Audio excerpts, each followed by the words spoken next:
رسول بزرگوار میفرمایند روز قیامت خداوند زنها را اول از نماز میپرسد، دوم از حق شوهر میپرسد. شوهر بر گردن زن آنقدر حق بزرگ دارد که جنت رفتنش و دوزخ رفتنش وابسته به رضایت شوهر است.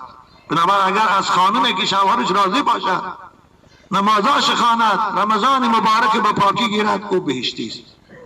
اما اگر نمازم خواند، شوهرش نارضا باشد، شوهرش خفه کند، شوهرش گپگردانی کند، او دوزخی است.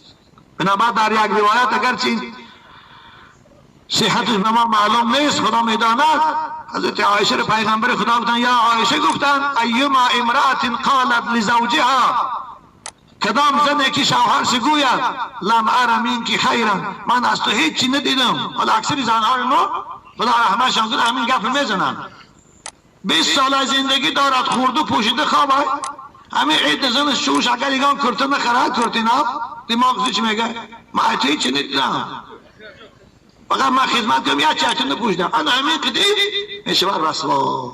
آخه 20 سال از قبرستان پوشیدی، آی 20 سال در هزار خوردی همین شوهرت قرآن پوشانده تازه، اگر یک بار که ندیدی صبر کن داخل. بنابراین حضرت گفتن کدام زنه که شوهرش گوید من از تو هیچ چیزی ندیدم، لم تنله شفاعتی، از شفاعت من محرومت. بنابراین خواهر عزیز شما هم شوهرتان رو دوست دارید، نسبت به شوهرتان مهربان باشید. رسول اکرم در حدیث نسائی میفرمایند لا ينظر الله الى امرأة لا تشکر لزوجها و هی لا تستغنی عنها. زنی که محتاج شوهر است در زندگی، در خورد و خوراک، در پشتیبانی کردن محتاج شوهر است، لیکن با شوهرش حرمت نمی کند، خدا این زن به رحمت نگاه نمی کند. بنابراین خواهرای عزیز، دادر عزیز شما زندگی خوب کنید، یک دیگرتان حرمت کنید، انشاءالله گمان دارم که زندگی شما خوب میگذرد. با این تان فرزندایی که به دنیا می بیاد، وقتی که شما با آداب باشید، شما یک دیگرتان دوست دارید، حرمت کنید، فرزندای شما هم از عائله با آداب و کمال میرسند، با آداب میشوند، خوش اخلاق میشوند.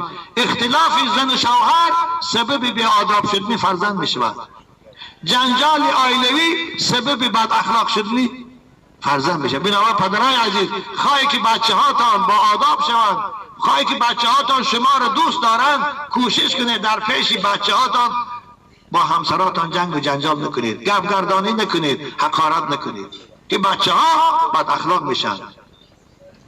خدا نگهتان داره. اگه من صحبت خدا اینجا به پایان میرسد، این سحر خدا نصیب کرد به قرتقای ما از گپ زنی را 2.5 ساعت هم زایید شد، عبدال محفل شد، گپ زنی